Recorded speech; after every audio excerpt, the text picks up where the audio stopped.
kick it in, jimmy the latch, pick the lock, or steal a key.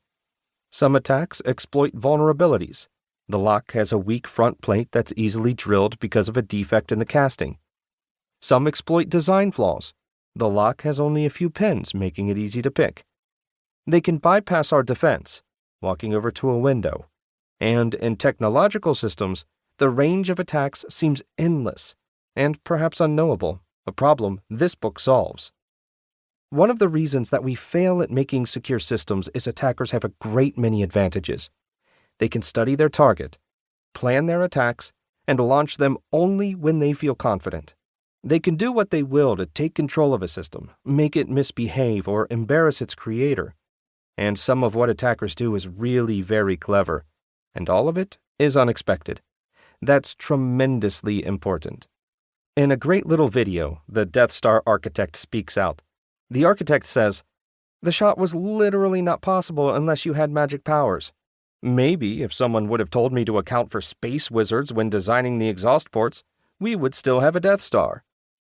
He has a good point. Too often, security researchers get publicity for taking a completed system and pointing out flaws, like engineers not knowing a torpedo could fly through miles of piping without turbulence deflecting it. It can feel like security experts are judging you and answering every question by rolling their eyes and saying, "Search your feelings." This book focuses on the important threats. Security expert and author Bruce Schneier once wrote, "When I visited the National Security Agency, I asked to see the big book of attacks.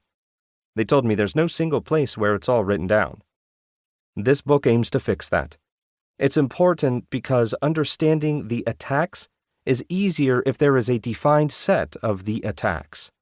This is not an attempt to categorize every attack or to be comprehensive. That last is probably surprising and may even worry you, but the reality is that security issues are violations of security requirements. The requirements for different systems are different. Should I include violations of the requirements for nuclear bombs or currency printing? Fewer than 2 people can activate the system, or another customer can obtain the same paper stock. Completeness would obscure the more common attacks and make it hard to quickly reference threats that may inspire and enable you to reason by analogy and discover attacks on your own systems. Understanding the threats is the crux, and until now, they've been hard to understand. Someone else wrote, "All interesting systems surprise their creator." That's the property that takes them from useful to interesting, and security issues are often issues of surprise. They rely not only on mistakes in what's there, but in the failure of architects to develop defenses. Human attention is a harsh master. It is hard to perceive what is missing. My intent in cataloging common issues is to say, these matter. These must be considered and, by collecting, organizing, and presenting them, provide some clarity about what is in the set of things you must consider. If what's in this book is ignored, maybe it's reasonable to claim that is a failure of the engineer. That's not to say you can ignore anything else. Just as a pilot must land the plane beyond the checklist, or a surgeon must treat the patient, what must be addressed is not limited to what's in this book. Human attention is really a harsh master. Daniel Kahneman is a Nobel Prize-winning founder of behavioral economics.